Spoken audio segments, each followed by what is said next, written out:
kewajiban haji itu mengikat untuk pribadi, bukan untuk seseorang. Orang tua ya pribadinya orang tua, anak pribadinya iya. anak gitu. Oh iya.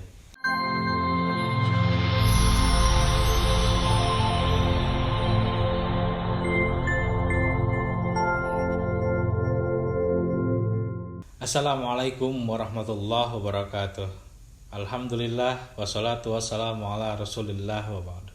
Sahabat kaum muslimin dimanapun Anda berada, alhamdulillah kita bisa bertemu kembali di channel positif dan inspiratif Tatas Kurnia Official yang concern membahas tentang haji dan umroh. Tidak lupa seluruh tim redaksi kami berdoa kepada Allah Subhanahu wa taala untuk para sahabat dan para subscriber. Semoga Allah memberikan kemudahan, memberikan kesehatan, menjaga dalam keberkahan hidup, juga memberikan kemakmuran lahir dan batin. Alhamdulillah, pada kesempatan sekarang ini telah hadir di samping kami Bapak Kiai Haji Tatas Kurnia As-Suhaifi. Apa kabar Pak Kiai? Baik, alhamdulillah. Alhamdulillah. Ada beberapa pertanyaan yang mungkin akan saya tanyakan mengenai tentang ada pertanyaan yang masuk dalam tim redaksi kami. Apakah lebih dahulukan mana jika seorang anak mungkin ya, seorang anak yang sudah mempunyai rezeki ingin berhaji tapi kebetulan orang tuanya belum berangkat menunaikan ibadah haji. Apakah rezeki tersebut didahulukan untuk orang tua berangkat melaksanakan ibadah haji atau untuk dirinya sendiri? Seperti apa Pak Kiai? Baik Kang Wildan, pertanyaannya apakah lebih baik mendahulukan haji diri pribadi atau orang tua dulu gitu? Seperti itu mungkin. Singkatnya seperti itu ya. Sebagaimana kita ketahui Kang Wildan, memang kewajiban haji itu tertera dalam Al-Quran surat Al-Imran ayat 97. Itu Allah sudah berfirman yang mengikat tentang kewajiban ibadah haji. Betul. Nah, kewajiban kepada haji ini intinya mengikat untuk setiap pribadi. Jadi bukan untuk mewakilkan. Betul. Dan memang harus disegerakan.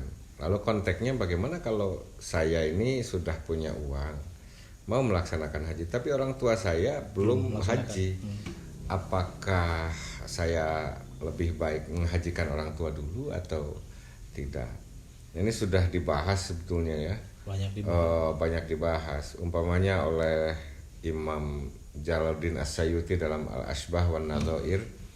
Beliau pernah menyampaikan juga bahwa kewajiban haji itu mengikat untuk pribadi, bukan untuk seseorang. Orang tua ya pribadinya orang tua, anak pribadinya anak gitu.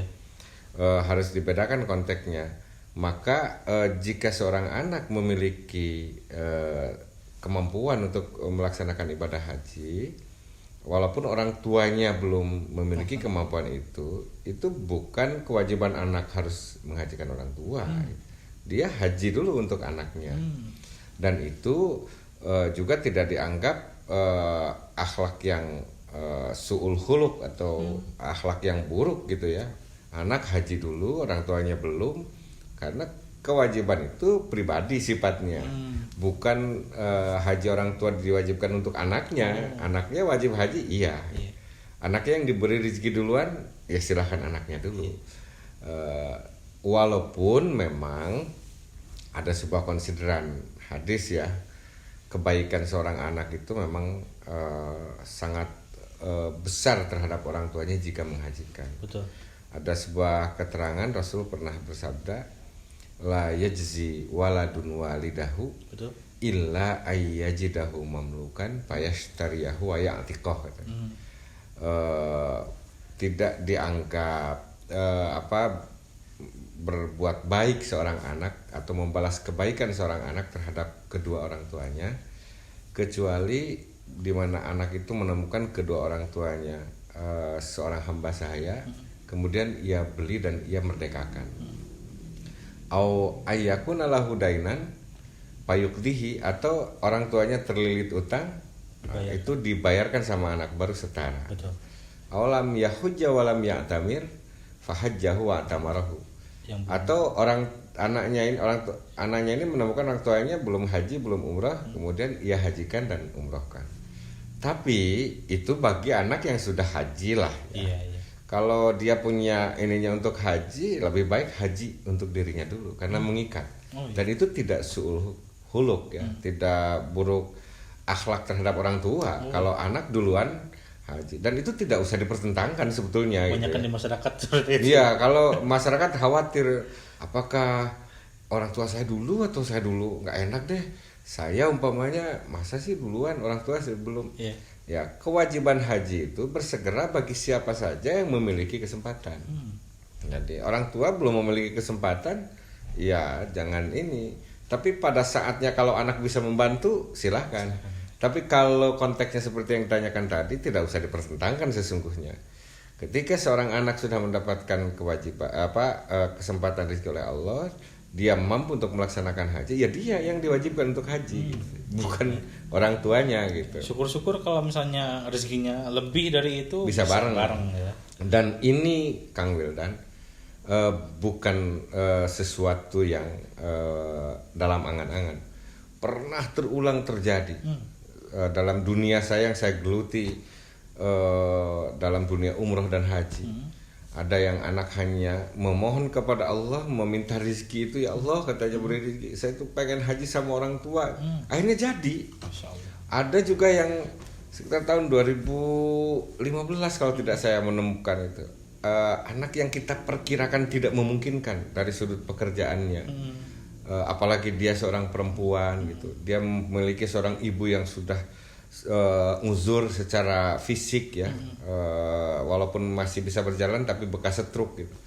Tapi dia menangis berhadapan dengan saya ke meja saya waktu itu. Saya katanya mau menitip aja, saya hanya berniat ingin membarengi orang tua saya untuk umroh gitu. Dan luar biasa, yang dibawa serombongan saya waktu itu sekitar 48 orang. Itu hampir dibikin menangis semuanya. Masya Allah. Seorang anak yang sangat luar biasa, ya perempuan belum menikah, pekerjaannya pun hanya seorang guru honorer gitu. Dia berniat dengan yang tinggi kepada Allah gitu. Saya menjadi saksinya waktu itu.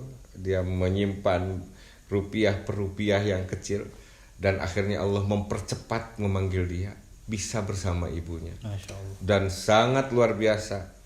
Saya kalau membaca cerita sahabat Rasul, bukan sahabat maaf, tabi'in yang tidak sejaman dengan Rasul, yaitu yang bernama Uwais Al-Qarni. Betul. Dia mana beliau menggendong ibunya sambil mengembala kambing dari jauh gitu. Sampai Rasul berpesan sebelum meninggalnya, jika wahai Umar dan Ali, jika kamu bertemu dengan yang namanya Uwais Al-Qarni, mohon didoakan semoga kamu menjadi ahli surga. Kan sangat istimewa. Ternyata ketika ditemukan oleh Sayyidina Umar, dia menggendong ibunya dari jarak yang jauh, kemudian sambil mengembala kambing melaksanakan ibadah haji. Ternyata itu bukan hanya cerita hayalan. Di hari ini pun banyak yang seperti itu. Ya mudah-mudahan ini menginspirasi kita anak-anak soleh ya untuk bisa bersemangat gitu. Selagi Allah yang mengatur rezeki, tidak usah risau. Betul. Kalau rezeki itu sudah diserahkan ke presiden, ke gubernur, ke bupati, baru khawatir gitu ya. Kalau rezekinya diserahkan kepada presiden, ke menteri, ke gubernur, ke bupati, harus khawatir. Betul. Tapi kalau yang memberi rezeki itu masih Allah, dan kita yakin Allah maha luasnya, tidak usah dirisaukan. Betul. Allah akan memberikan jaminan hidup bagi kita. Betul. Jadi Kang Wildan tidak harus dibenturkan lah ya. Iya. Karena ada juga hadis yang hadis qudsi malah. Iya. Allah itu berfirman, Inna abdan, sesungguhnya hambaku, ashahtu jismahu, aku telah sehatkan fisiknya. Iya. Wa ausa'tu alaihi fil ma'isyah, dan aku telah memberikan keleluasaan dalam kehidupan, ada rezekinya. Betul. Kemudian ta'ti alaihi khamsatu awam, melewati waktu 5 tahun, lam yufid ilayya, tapi tidak pernah menghadap kepadaku ke Ka'bah, la mahrumun, Masya Allah. maka dia terhalang mendapat kebaikan. Masya Allah. Jadi jangan dinanti-nantilah ya. Iya. Jangan dinanti-nanti, jangan ditunggu-tunggu sampai akhirnya ini orang tua dulu, aku dulu kok. Akhirnya dia tidak berangkat, Orang dia tuanya tidak tidak berangkat berangkat, gitu ya. Kata Allah dalam hadis qudsi gitu, inna abdan, sesungguhnya seorang hamba, ashahtu jismahu, aku telah sehatkan fisiknya, artinya punya istitoah dia. Betul.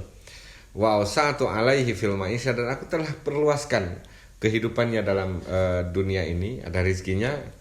Ta'ati alaihi khamsatu awam, yang dimana datang melewati sampai 5 tahun saja.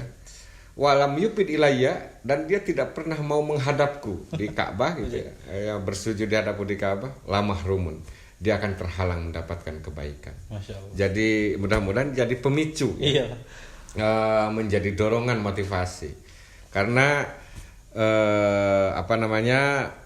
itu tadi ada kontek-kontek hadis, tapi harus hati-hati juga kalau hadis tentang tasjih haji itu atau semangat haji itu. Ada juga yang sering diangkat ya oleh para mubaligh atau para ustadz. Kadang-kadang hadisnya gharib ada yang seperti menyatakan bahwa siapa yang mendapatkan ini maka tidak berhaji, maka pilihlah matinya Yahudi atau Nasrani. Itu hadis gharib itu. Hadis gharib ya. Tidak ada ditemukan Imam Syekh Al-Albani ya. Nasiruddin Al-Albani telah menyatakan bahwa hadis itu palsu. Betul. Jadi gharib sekali. Tetapi itu dalam konteks haji, dalam konteks ibadah. Kalau ibadah ini sama halnya begini, ini mau sholat nih, sholat itu kewajiban. Betul. Orang tua saya belum sholat, apakah saya nanti menunggu orang tua selesai sholat dulu atau saya dulu gitu ya? Jadi kalau kewajiban ibadah itu mengikat. Dan orang tua saya belum sholat lohor, saya juga belum akan sholat lohor. Masa sih begitu? Iya. Ya. Anaknya mempunyai kesempatan, orang tuanya masih mencangkul di ladang, anaknya sudah siap di masjid ya. Masa harus menunggu selesai orang tuanya dulu selesai dari ladang lalu menunggu sholat lohor? Kewajiban itu mengikat pribadi dalam. Tapi dalam hal lain berbeda. Lihat surat Al-Hasyr ayat 9. Seperti apa? Kalau dalam hal-hal lain dalam sosial boleh jadi orang lain didahulukan. Ayatnya wa yu'thiruna ala anfusihim walau kana bihim khassasah. Dan dia menekan keperluan diri pribadinya gitu, untuk mendahulukan orang lain sekalipun dirinya dalam keadaan sulit gitu.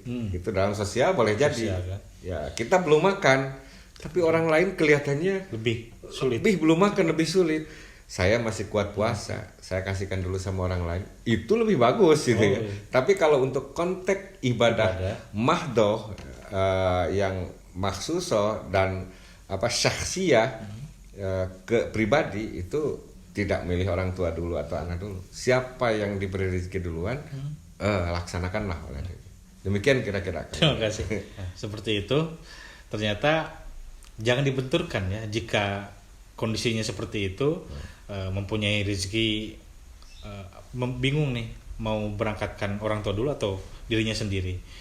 Ya karena sudah dijelaskan ibadah itu yang mahdoh itu mengikat pada pribadinya, ya berangkat dulu. Nanti kalau sudah berangkat di sana bisa berdoa kembali, bisa berdoa kepada Allah untuk bisa berangkat kembali dalam pelaksanaan ibadah umrah ataupun haji bersama orang tua atau keluarga besar. Jadi juga tidak termasuk su'ul adab atau akhlak yang jelek jika seseorang yang mempunyai rezeki berlebih tapi tidak memberangkatkan orang tuanya untuk berangkat haji, itu tidak termasuk su'ul adab. Jadi terima kasih Pak Kiai atas penjelasannya. Sama-sama. Mudah-mudahan menjadi inspirasi dan motivasi bagi seluruh jemaah ataupun para subscriber yang menonton pada video ini. Kami ucapkan terima kasih atas perhatian dan dukungannya dari sahabat kaum muslimin dan para subscriber. Mudah-mudahan channel ini bisa memberikan manfaat yang lebih baik bagi semuanya. Ketemu di video selanjutnya. Akhirul kalam. Wassalamualaikum warahmatullahi wabarakatuh.